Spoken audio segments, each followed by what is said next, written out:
Ça, c'est un vrai sujet de savoir si on veut toujours, recruter des gens qui sont déjà seniors, si je puis dire, ou avec déjà de l'expérience versus des juniors. Moi, j'ai toujours cru à un bon, mix, hein, puisque si on a un bon lead tech dans une équipe, il peut tout à fait entraîner avec lui des plus juniors, mais il faut effectivement décider, disons, du mix entre la seniorité de chacun des membres de l'équipe, et c'est une vraie réflexion. Alors on la pondère aussi avec la réalité des compétences qu'on a et de la dispo des gens, tout simplement. Mais ça, en tout cas, c'est un truc qu'il faut penser. Je m'appelle Bertrand Ruiz, je suis le CEO d'Ersas, une solution web qui permet à la DSI et à la direction générale de partager une vue claire des projets en cours, des décisions à prendre et des priorisations à faire. Vous manquez de temps? Ersas vous aide à vous focaliser sur l'urgent et l'important. Le besoin en reporting est de plus en plus fort? Ersas génère votre rapportage décisionnel en un clic. Il y a un historique fort entre les métiers et la DSI? Ersas va vous aider à collaborer de manière efficace. En 2022, avec Aliency, le média de la transformation numérique, nous avons décidé de lancer une série spéciale d'entretiens sur un sujet brûlant, les DSI face à la guerre des talents.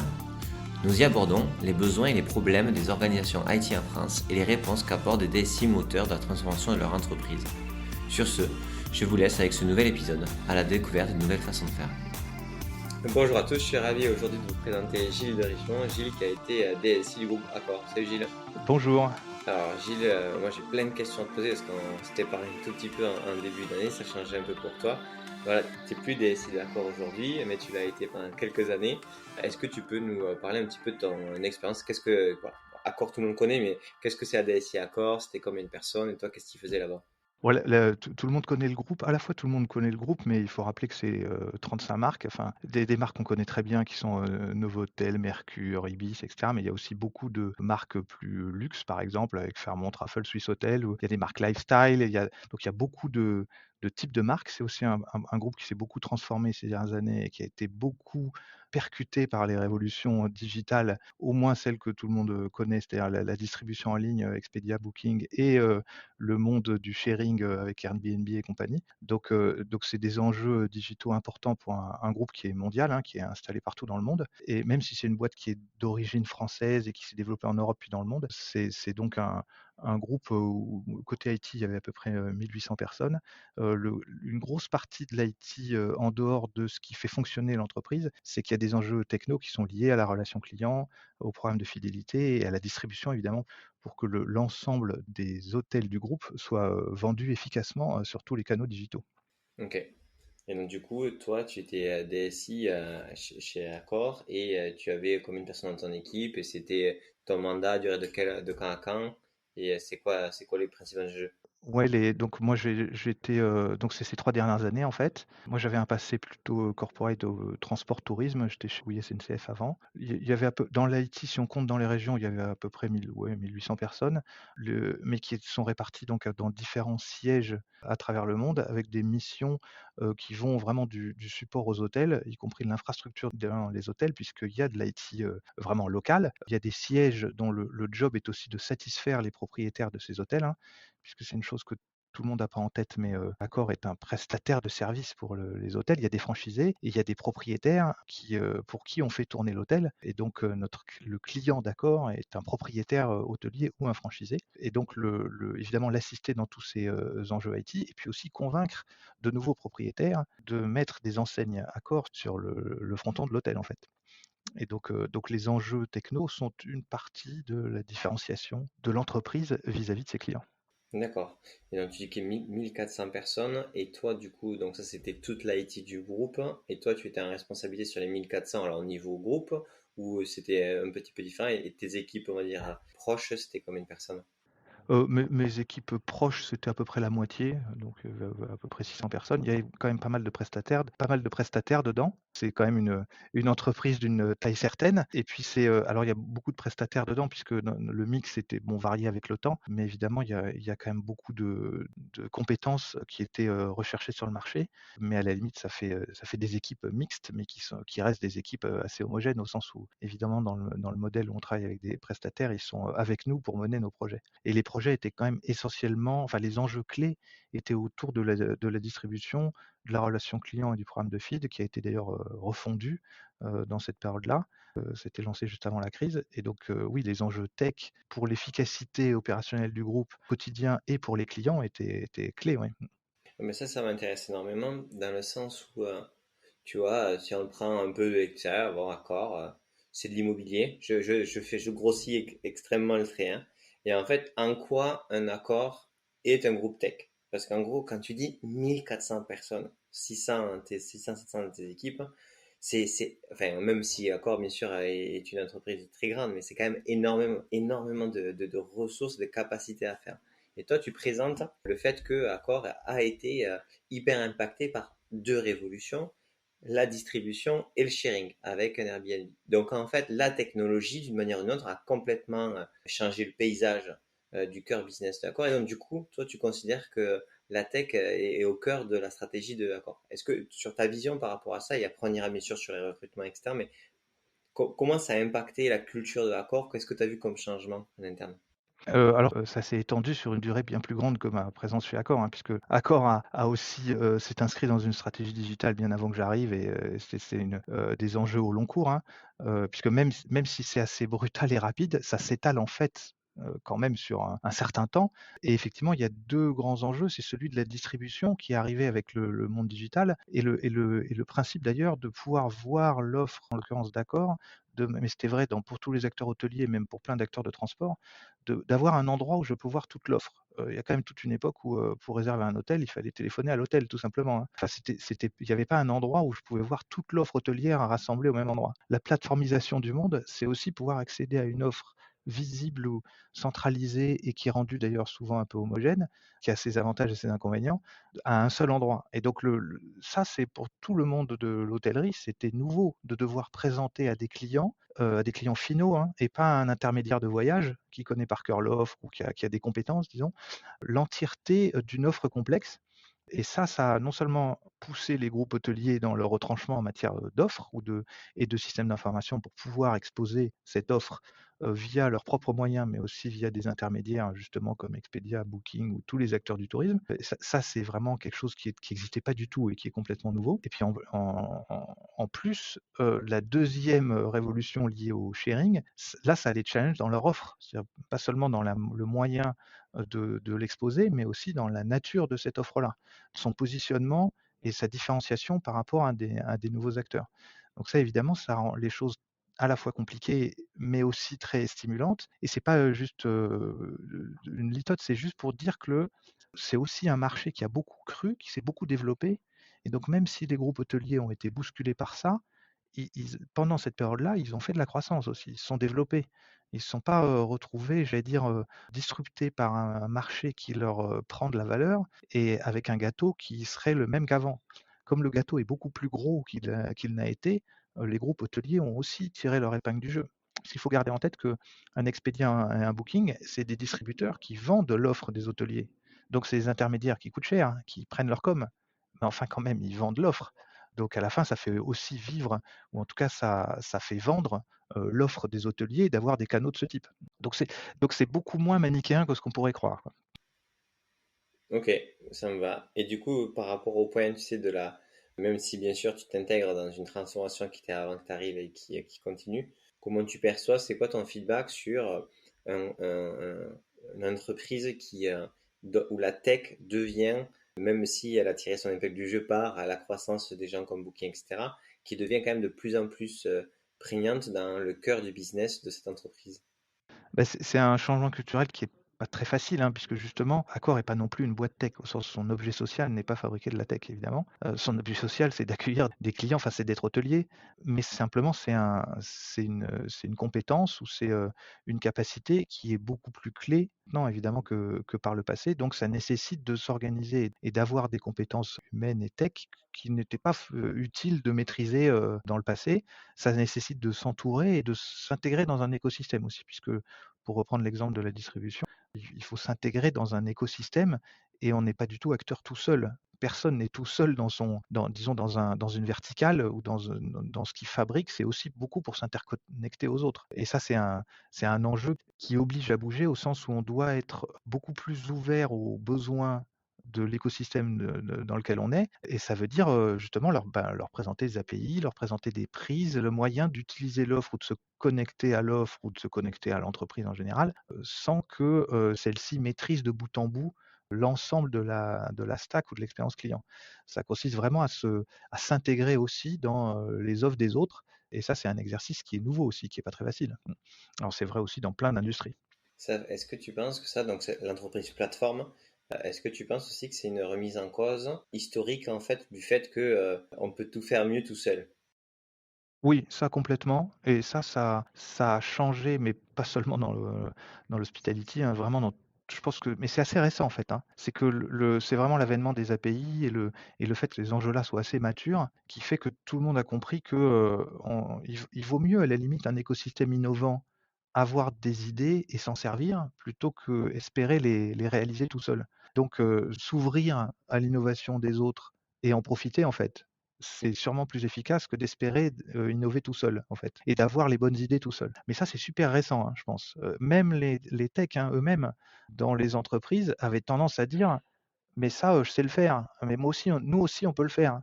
Mais personne doute que tu peux le faire, hein. Le sujet, c'est pas tellement ça, en fait. C'est est-ce qu'on a envie de le faire? Parmi tout ce qu'on pourrait faire, qu'est-ce qu'on va choisir de faire nous-mêmes? Et donc ça, c'est un débat qui est beaucoup plus, précis, j'allais dire, et qui a évolué, vraiment très récemment. Mais dans les 5 dernières années, vraiment, je pense que les postures d'entreprise et des techs eux-mêmes a vraiment changé là-dessus. C'est un peu aussi l'avènement du coup d'une marotte qui était là depuis longtemps, du best of breed. On parle de best of breed sur, alors le classique c'est de toute façon il nous faut un ERP parce que c'est lui qui centralise, on n'a pas le cœur de métier, puis on s'aperçoit que le ERP en fait commence à dicter des règles métiers qui sont plus celles qui seraient intéressantes d'avoir pour le marché, donc du coup on remet en question cet ERP, donc à un moment donné on décide d'en faire un avec un spectre plus petit pour être adapté à d'autres solutions. Donc on le voit sur la structure, on va dire la colonne vertébrale de la société. Et en fait, on le voit aussi pour l'expérience client, puisque bah, c'est Yves qui dit ça, que le client est l'architecte de son parcours, et c'est plus à nous de lui donner. Donc, c'est vrai maintenant sur l'ensemble du parcours client interne et externe. Oui, mais c'est en même temps, alors là, on fait le lien entre, je veux dire des choix d'entreprise et des choix métiers et la techno sous-jacente pour les mettre en œuvre. Et il y a aussi des vrais choix de savoir si des particularités métiers qui seraient philosophiquement intéressantes, parce que sur le papier, elles pourraient se défendre, est-ce que ça vaut vraiment la peine de les mettre en œuvre si la conséquence est de devoir, justement refaire un ERP? C'est-à-dire, est-ce qu'il vaut mieux pas se fondre dans un outil et donc accepter l'usage que impose en partie l'outil, parce que c'est quand même ça qui permettra d'aller vite et bien. Et donc avoir des choix assez précis, ou en tout cas assumés, sur ce qui va faire la différence et ce qui va pas faire la différence.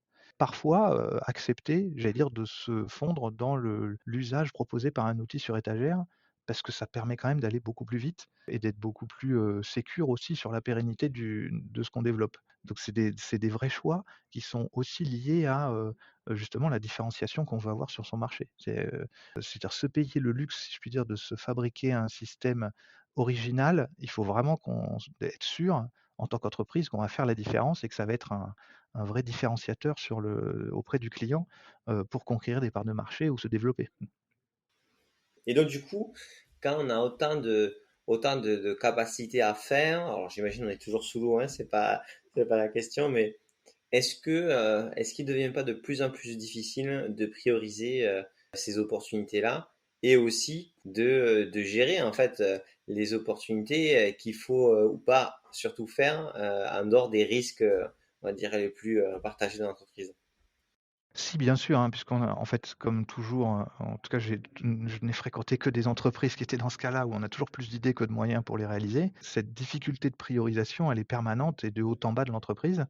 Justement, il faut aussi essayer de s'organiser pour la saucissonner, enfin, c'est-à-dire donner une part d'autonomie à ceux qui exécutent un projet, pour qu'ils le fassent dans un cadre bien identifié, avec la marge de manœuvre qui va bien, pour qu'ils fassent des choix à leur niveau, et que justement on ne fasse pas une centralisation des choix qui bloque tout.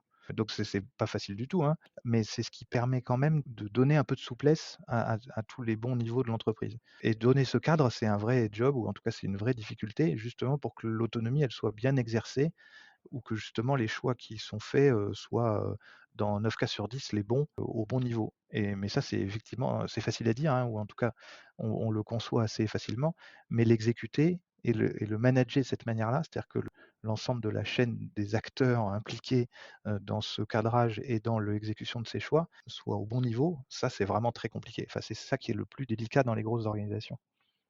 Et qui prend la décision? Qui en est vraiment responsable? Est-ce que c'est dans son périmètre? Est-ce qu'il est proche de l'impact de cette décision? Souvent, on dit que la personne qui doit prendre la décision, c'est aussi celle qui est le plus proche de son impact, celle qui voit le mieux ce que ça va faire ou pas faire. Est-ce que par rapport donc du coup à tu as toute ton expérience, enfin c'est quand même des très très grosses équipes, etc.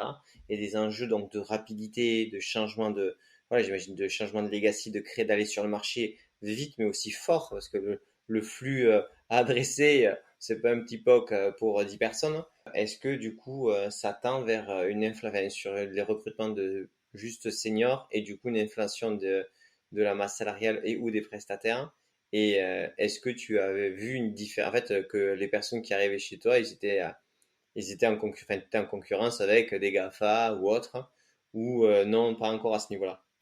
Alors en plus, surtout quand on est, parisien, on est, aussi sur un marché, la réalité, c'est que chacun est sur un marché quand même, géographiquement limité, même si justement des boîtes comme, enfin des boîtes qui sont implantées un peu partout dans le monde peuvent aussi faire des choix de localisation liés à leur bassin d'emploi. Mais c'est vrai aussi en France. Quand j'étais chez Oui SNCF, le bassin d'emploi de Nantes était adressé parce que justement il y avait un site de Oui SNCF, enfin de Voies SNCF devenu Oui, installé à Nantes, et c'est aussi parce que c'est intéressant d'adresser un marché, un bassin d'emploi où on peut trouver des compétences.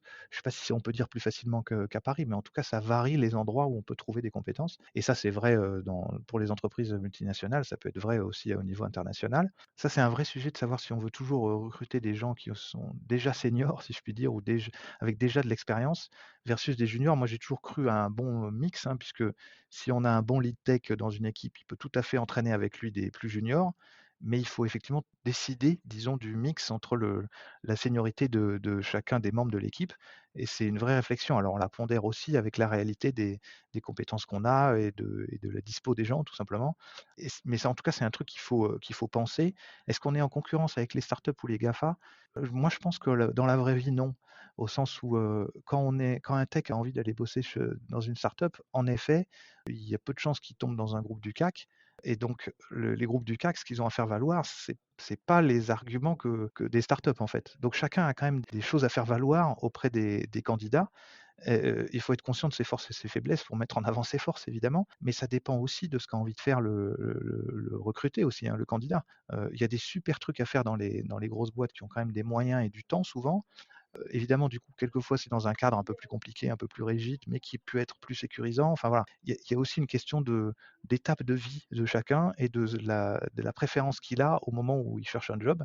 Dès qu'on a la chance de pouvoir avoir relativement, enfin potentiellement le choix, ou en tout cas de pouvoir changer plusieurs fois dans leur carrière à leur propre initiative. Et donc ça, c'est une chance qu'ils doivent utiliser, mais vraiment, je ne suis pas complètement sûr que les grosses boîtes sont en concurrence avec les petites parce qu'elles ont vraiment des choses très différentes à offrir. Ok. Et du coup, pendant cette période de 3 ans, tu as recruté combien de personnes en tech? En fait, ça a été assez variable. En plus, bon, la crise a quand même aussi dynamité un peu tout ça, hein. Donc, comme tu peux imaginer, à l'arrivée de la crise, le côté recrutement s'est arrêté. Mais il y a quand même beaucoup de prestats, donc c'était aussi un recrutement qui compte, mais qui est évidemment dans un cadre un peu différent. Et d'ailleurs, ça aussi, c'est une option que peuvent avoir les techs d'aller dans des boîtes de prestations parce que ça leur permet de voir plein d'industries, plein de cadres de travail différents, et c'est super enrichissant. Et c'est aussi une option possible à part d'aller chez le client. Alors je ne saurais pas te donner un nombre précis de gens qu'on a recrutés. Il y avait des plans de recrutement de plus de 100 techs avant la crise, hein. C'était un flux de recrutement souhaité qui était quand même relativement important. Mais évidemment, il y a des projets dont la taille est quand même aussi relativement importante. Ok, d'accord. Et toi, par rapport à ce type, par rapport au recrutement, est-ce que en tant que du coup DSI, tech, etc., tu faisais partie des actions de recrutement pour valoriser en fait la qualité de travail dans l'équipe tech? Ça se passait comment à ce niveau-là? Bah, justement, je l'avais fait aussi chez Oui, avant, c'est-à-dire il faut aussi D'abord, ça prend du temps. Le sujet de marque employeur marche aussi par le bouche à oreille, hein, et donc quand on s'engage dans une trajectoire de transformation et qu'on implique des techs qui soient internes ou prestats d'ailleurs, c'est eux nos meilleurs ambassadeurs, hein. C'est eux qui peuvent dire si les projets sont sympas ou pas, enfin si la manière dont ça se passe et cetera. Donc la marque employeur, elle se cultive évidemment avec j'allais dire les réseaux sociaux, enfin tous les moyens, digitaux qu'on peut imaginer, mais elle se cultive aussi beaucoup par le bouche à oreille. Je pense que ça marche au moins autant, puisque évidemment, enfin c'est la même chose qu'en distribution, hein. Quand une boîte est recommandée par quelqu'un qu'on estime ou qu'on connaît, c'est quand même très différent que de juste aller, sur des sites bien connus pour avoir le pitch de ces boîtes en question. Donc le bouche à oreille est un élément clé et dans les 2 cas, je comptais beaucoup sur le fait que, les projets sont intéressants et si le cadre de travail est intéressant aussi, le bouche à oreille marche très bien, quoi. Ok. Donc toi, tu faisais confiance au fait que tes équipes et tu maximisais le fait que tes équipes en parlent un maximum autour d'elles en mode les conditions de travail, les projets qui étaient intéressants, les opportunités. Oui, alors ça veut pas dire qu'on fait pas aussi des actions de recrutement classiques, hein, mais je pense que ça, c'est hyper important. C'est au moins aussi important que de se rendre visible, disons, sur des candidats qui pourraient chercher, voilà. Les techs aussi sont quand même très sollicités, donc en fait, ils s'intéressent aussi aux boîtes dont ils entendent parler, aux projets dont ils entendent parler et donc c'est vraiment, je pense, un axe qui est hyper important et pas complémentaire, des actions de recrutement classiques. Je pense que c'est limite l'inverse, hein. Je pense que les actions, classiques sont le complémentaire du fait de faire savoir qu'on fait des projets intéressants. D'accord. Et si tu vois, demain tu devais recommencer le même job, donc grand compte, en plus avec tout ce contexte changeant, gros niveau de recrutement à venir, qu'est-ce que tu ferais différemment pour maximiser tes chances de réussite à exécuter les projets les plus chauds? Qu'est-ce que je ferais différemment? En fait, c'est très empirique, hein. Je pense que ce qu'il faut que aussi les managers comprennent, alors ça, c'est aussi peut-être un axe qu'on cultive, insuffisamment, c'est-à-dire que quand on est souvent les managers sont des anciens techs ou en tout cas leur rôle dans le recrutement est quelquefois minimisé. C'est-à-dire leur rôle, c'est-à-dire aussi le temps qu'ils doivent y passer, hein. Parce que c'est pas du quand on veut recruter plusieurs techs, enfin un certain nombre assez relativement vite, disons, c'est hyper chronophage en fait, hein. Et donc ça, souvent, les managers et sûrement ou encore plus dans les DSI où la culture technique est quand même importante, où l'expertise technique est reconnue, le fait de passer beaucoup de temps à recruter, ça peut ne pas sembler être, en haut de la pile. Et quelquefois, l'un des trucs qu'il faut bien penser à faire, c'est à faire mentaliser par les managers que les recrutements, c'est pas les RH qui vont les faire, en fait. Ou en tout cas, c'est beaucoup eux, au moins. Et que même si, ils sont aidés, pour communiquer, essayer de créer un peu de flux, de candidats, ils vont être plus qu'impliqués, c'est-à-dire, qu'ils vont y passer beaucoup de temps et y compris avec leur fonction support. Quand j'étais chez Oui, on l'a vraiment conçu comme un flux aussi, comme le fait de générer de la visibilité et de l'envie de rejoindre l'entreprise, presque de manière continue et pas forcément parce que là, on a un recrutement à faire et que cette marque employeur ou cette communication qui génère, l'envie de rejoindre l'entreprise, il faut la cultiver, comme ça prend du temps, il faut la cultiver de façon pratiquement, agnostique de quel poste on a ouvert là, en ce moment et quel poste on va ouvrir dans un mois. Il faut générer de l'envie en permanence et comme c'est long à générer, il faut le faire en continu pendant longtemps, quoi. Ok, donc ton conseil pour toi-même, si tu reprends, c'est de dire on investit dès le début dans le fait qu'on crée une culture et une communication claire et qui donne envie de travailler dans les projets qu'on fait, qu'on ait un recrutement ou 10 recrutements pour l'année prochaine. Ça prend tellement de temps et il va falloir tellement aussi culturellement parlant s'approprier la façon de le faire que vaut mieux commencer maintenant. Ouais, ouais, ouais, tout à fait. Avec le recul, il faut vraiment, commencer tout de suite et quand on communique, sur le marché, sur les projets qu'on fait, c'est beaucoup parce qu'on veut recruter. Évidemment, c'est un peu raconter, enfin, ça valorise l'entreprise, mais indirectement, évidemment, il s'agit aussi puisque les lecteurs vont être des gens, potentiellement concernés, qui se disent: «Ah tiens, ils font quand même des trucs intéressants». Mais je sais que maintenant, du coup, tu as créé ou rejoint une société, une start-up récemment. Est-ce que le gap de, de recrutement et de capacité à recruter t'as fait changer d'avis sur certaines problématiques de recrutement ou au contraire, c'est les mêmes, c'est juste que c'est pas les mêmes niveaux de nombre de personnes, etc. Ouais, c'est exactement les mêmes, hein. C'est qu'une question d'échelle. C'est exactement les mêmes. Après, il faut, voilà, il faut être aussi justement, entre guillemets, «conscient» de ce qu'on a à vendre ou en tout cas de expliquer ce que va être ce que sont les forces, ou les caractéristiques de l'entreprise. Je sais pas, c'est pas force-faiblesse, mais c'est les caractéristiques. Puisqu'un recrutement aussi, on oublie toujours, c'est quand même aussi un agrément de part et d'autre, hein. Il y a personne qui est en position de force ou de faiblesse. Enfin, je le conçois pas comme ça. Quand on cherche un job qui nous plaise et on cherche à comprendre le job qu'on va rejoindre et donc on veut des infos dessus. Le recruteur, c'est exactement la même chose. Il veut être rassuré sur le fait que la personne qui recrute est la bonne, enfin qu'elle a les bonnes compétences, qu'elle ait les bons soft skills, et cetera et donc chacun doit se choisir. Donc c'est qu'une question d'échelle en effet, hein. C'est exactement les mêmes problématiques. Les recrutements, même si on veut en faire 100, c'est 100 fois une personne, hein et donc c'est 100 fois une réussite individuelle précise. C'est pas un panier de 100 qu'on trouve au coin de la rue. Donc moi, si je vais recruter quelques techs dans les, semaines et mois à venir, à part que c'est pas 100, c'est exactement les mêmes problématiques. Autre question sur la partie encore recrutement et après on ira plus sur le management d'équipe et ce que tu as appris là-dessus. Tu dis donc c'est dans les deux côtés, voilà, c'est un fit des deux personnes qui se projettent, etc. Moi, je trouve que le marché est de plus en plus tendu sur le fait qu'il y a moins de personnes sur le marché qui sont dans tous les cas facilement trouvables. Il y a de plus en plus de demandes. Là, on dit, ou ça peut se lire, que la numération des boîtes, en plus d'être bloquée culturellement des fois, elle est aussi bloquée parce que bah, les entreprises qui sont pas tech sont pas du tout sexy, arrivent pas du tout à être rendre sexy pour recruter le premier leader, la première personne qui va incarner le côté tech, que la direction des fois elle a pas du tout la tête de vraiment travailler avec à digitaliser la boîte et que c'est juste très mal compris.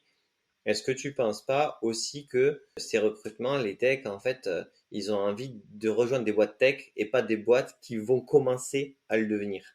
Et que du coup, ça complexifie un peu le truc. Évidemment, hein, c'est toujours la problématique. En effet, il faut se dire les choses, il y a plein aussi de grandes boîtes, où du coup il y a beaucoup de monde, dont beaucoup de gens qui comprennent rien à la techno, hein et donc il faut aussi un peu il faut avoir envie de rentrer dans un stade, de maturité où on a quand même du coup des choses à apporter, mais où effectivement ça sera moins mature que chez un pure player, hein, par exemple. Moins mature et que donc ça sera d'autres types de problématiques. Effectivement, c'est une vraie difficulté pour des boîtes qui sont pas nées digitales et qui sont, des boîtes plus anciennes, qui ont pas forcément cette culture-là. Il faut attirer des gens, alors c'est quand même aussi lié à des projets, c'est toujours pareil, dans les très grosses boîtes, le fait de ça devient un peu abstrait et quand on rentre dans une boîte qui a plusieurs milliers ou dizaines de milliers de personnes, presque on rentre un peu dans cette boîte, mais on rentre beaucoup dans un environnement précis pour faire un job ou un projet précis. Et donc le contexte global de la boîte, il n'est pas forcément hyper prégnant dans tous les jobs, hein. Pour reprendre un exemple, et c'était le cas dans mon job précédent, enfin avant Accor chez Oui, quand tu rentrais chez Oui, et tout, c'est toujours vrai, hein, tu rentres plus chez Oui que chez SNCF, quoi, hein. Parce que concrètement, sur quoi tu vas travailler? Bah, pas sur la SNCF en grand, hein. Tu vas travailler sur les enjeux digitaux de Oui et de la distribution, et cetera. Donc après, il faut aussi faire la différence entre, enfin, aussi bien le recruteur que le recruté, que c'est quand même un cas particulier, encore une fois, et que les contextes globaux d'entreprise sont pas forcément le bon prisme, en fait. Ok, très clair. Bon, on a parlé pas mal du recrutement. Maintenant, comment tu les gardes? Parce que, parce que c'est quand même des histoires qui peuvent être compliquées. Il peut y avoir aussi une certaine inertie.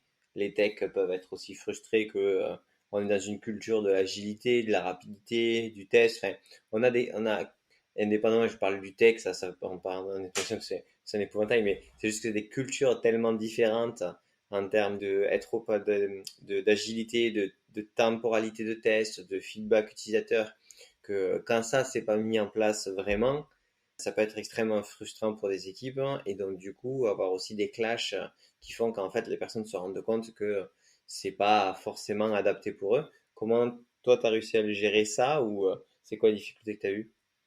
Alors, presque le premier truc pour les garder, c'est de pas les garder. C'est-à-dire il faut pas travailler avec l'idée de les retenir. Il faut travailler avec des techs avec l'idée de faire des projets sympas, enfin, j'allais dire de les satisfaire ou de faire des trucs, voilà, qui nous titillent ou qui sont vraiment intéressantes.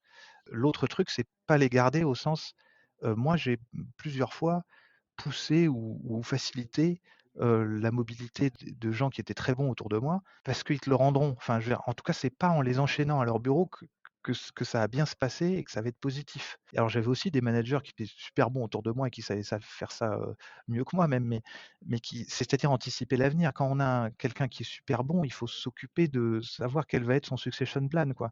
Comment parce qu'il va partir, c'est sûr, la question c'est quand? Que ce soit, parce qu'il a une opportunité en interne ou parce qu'il aura une opportunité dehors, il va bouger, hein, il va pas rester là 20 ans. Donc il faut organiser ce flux, enfin le côté il y a un successeur et cetera. Donc le but c'est aussi que percevant que lui-même aura des coups d'après, il sera aussi beaucoup plus intéressé en fait à rester, c'est-à-dire à trouver, alors surtout dans les grosses organisations, le job suivant ou le projet suivant et qui pourra être aussi en interne. Donc il y a plein de managers, hein, qui ont très peur qu'une fois qu'ils ont une équipe, enfin ou s'ils ont une équipe, de bon niveau, ils aimeraient la fossiliser quoi, enfin la mettre dans la résine et c'est bon, ça sera stable comme ça pendant 2000 ans. Beh, évidemment que non et en fait, le vrai confort, c'est de se dire, pour un manager, hein, en tout cas moi je l'ai vécu comme ça, c'est de se dire: «Il y a un mouvement quoi» et que donc, en organisant ce mouvement, j'ai des gens contents parce ils savent qu'ils ne seront pas soudés à un job, ils savent qu'ils auront un prochain projet intéressant et même si c'est dehors, je reviens à mon sujet précédent, s'il a une super bonne image des managers, de la boîte et des projets qu'on a faits, et ben s'ils vont ailleurs, ils le diront à tout le monde.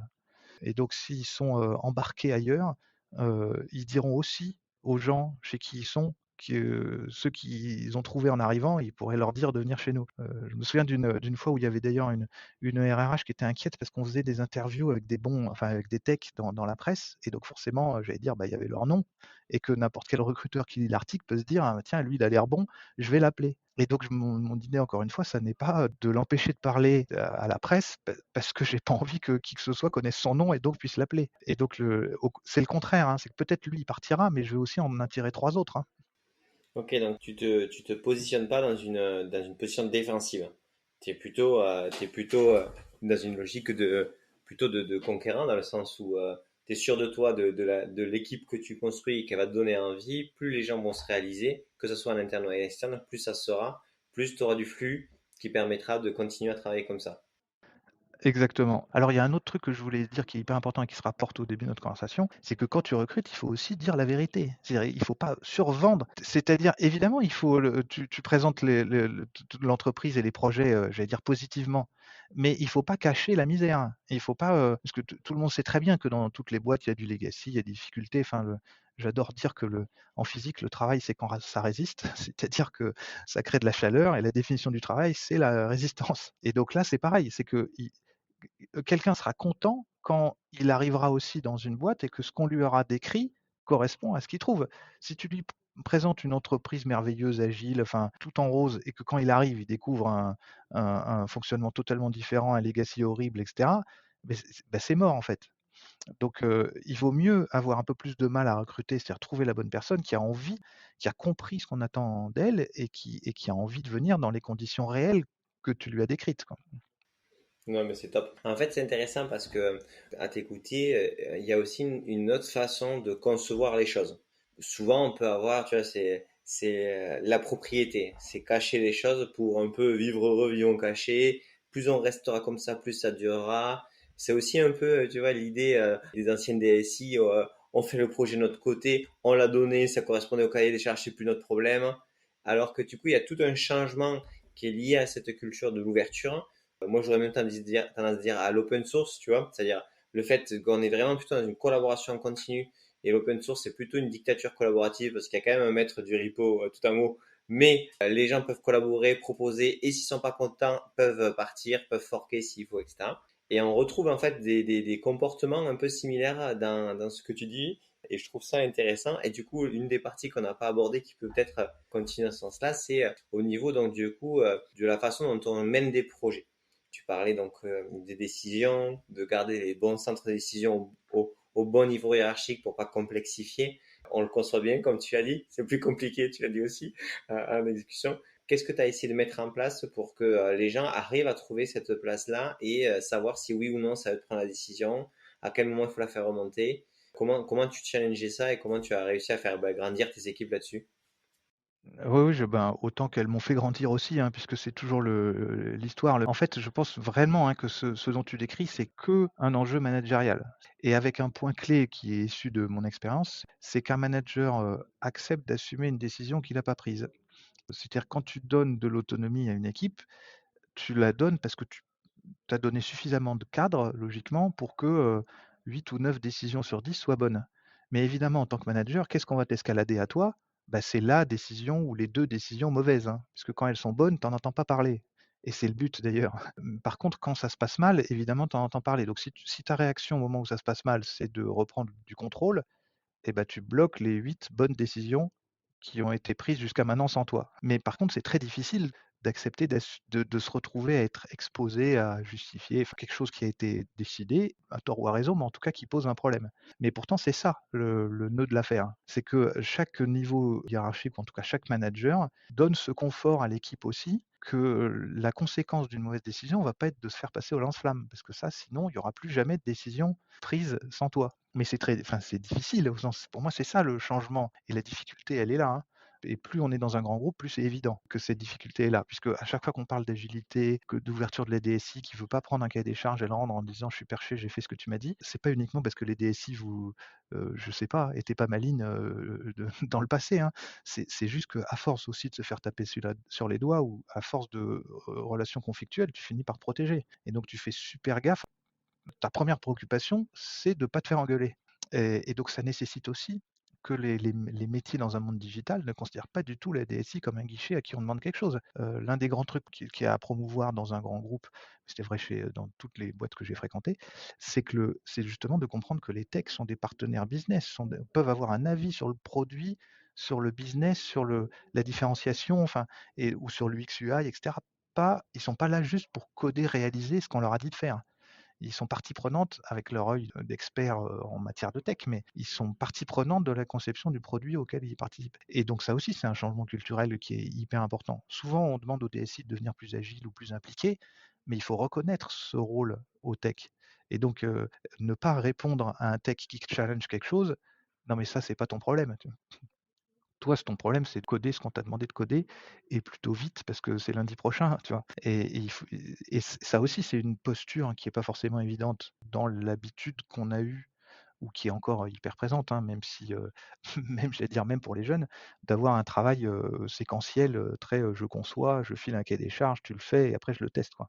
Donc ça, ce changement-là, il est managérial et de mode de travail multi-compétences à l'intérieur d'un même projet, c'est les 2 axes qui sont les plus compliqués à coordonner, en fait. Alors, tu as dit beaucoup de choses et pour rebondir sur certaines qui m'interpellent, le premier c'est le fait, donc du coup c'est un peu serpent qui se mord la queue entre la DSI qui se positionne mal, mais en même temps qu'on lui demande, on lui communique mal les choses, et donc du coup comment on sort de ce cercle vicieux tant que tu n'as pas une direction générale qui dit stop, maintenant on va arrêter de travailler comme ça, on change en interne notre façon de faire et du coup ça prend un certain temps, etc. C'est déjà un premier point, c'est-à-dire est-ce que s'il n'y a pas une prise de conscience à haut niveau de ce cercle vicieux-là et qu'il faut le changer, les individus peuvent le faire de manière asynchrone et ça ne fonctionne pas parce qu'à un moment donné, on se rencontre pas, quoi. Alors c'est sûr qu'il faut cette volonté, il y a aucun doute, ça c'est 100 de chance, mais je rajoute que les directions générales ou enfin le haut niveau qui a cette idée-là, souvent, ne pense pas à lui-même.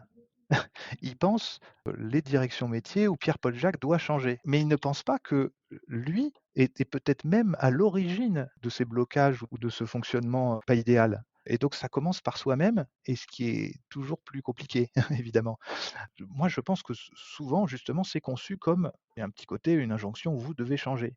Et la difficulté, c'est justement que ceux qui veulent mettre en œuvre ça vont faire changer l'entreprise, mais vont devoir changer eux-mêmes aussi, exactement pour la même raison que ce que j'évoquais, c'est-à-dire le fait de pouvoir, assumer des décisions qu'ils n'ont pas prises, de penser que les 80 des bonnes décisions, il faut s'en féliciter plutôt que de se lamenter des 1 ou 2 des mauvaises décisions prises. Mmh.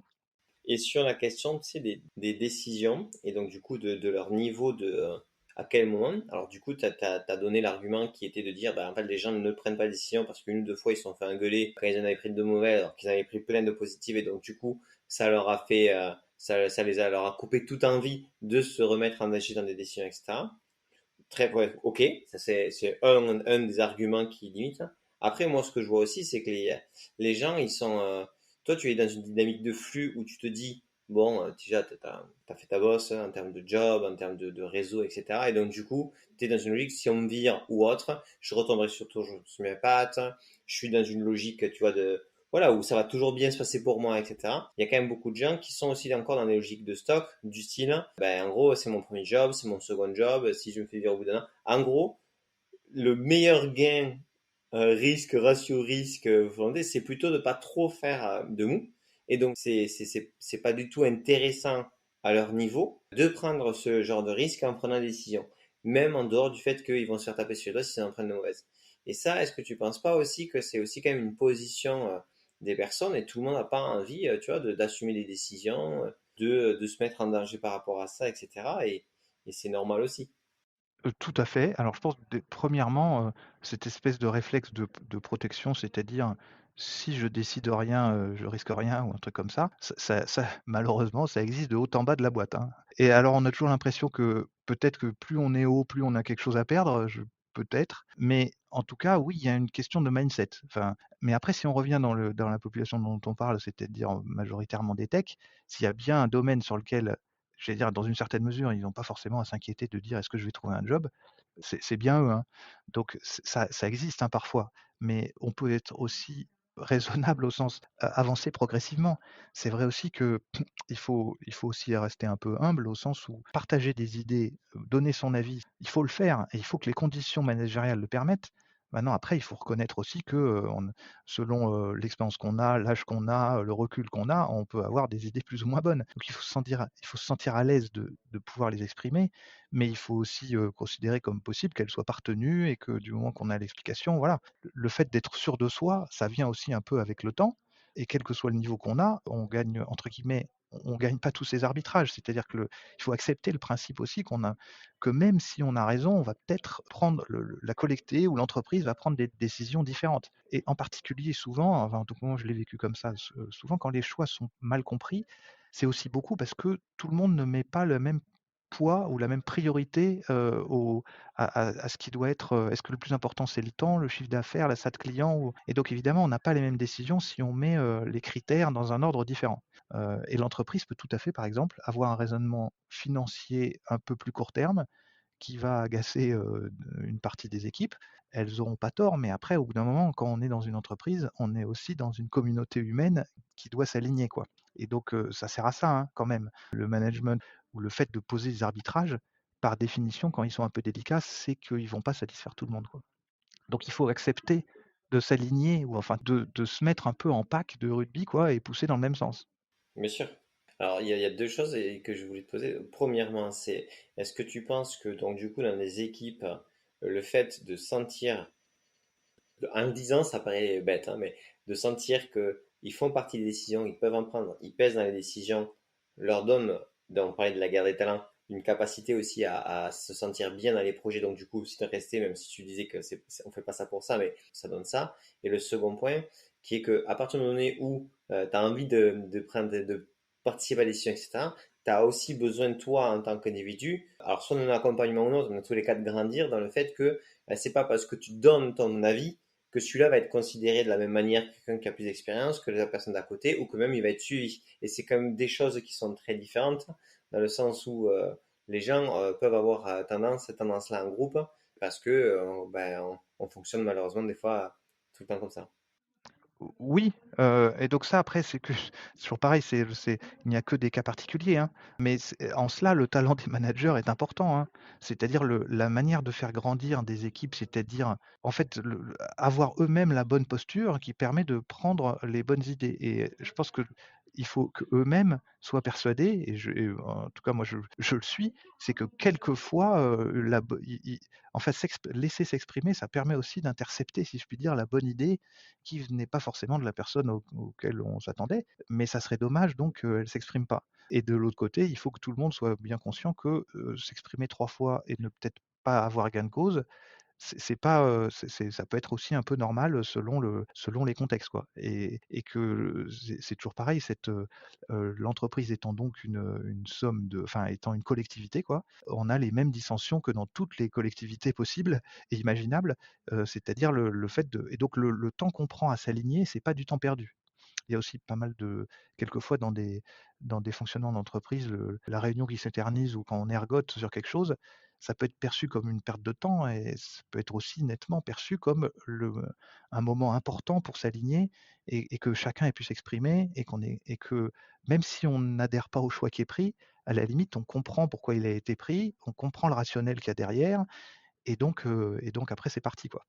Ok, très cool. Peut-être un dernier point sur du coup ton expérience actuelle, d'une structure plus petite que Accor, je crois. Ah oui, ça c'est sûr, ouais. Vous êtes combien aujourd'hui?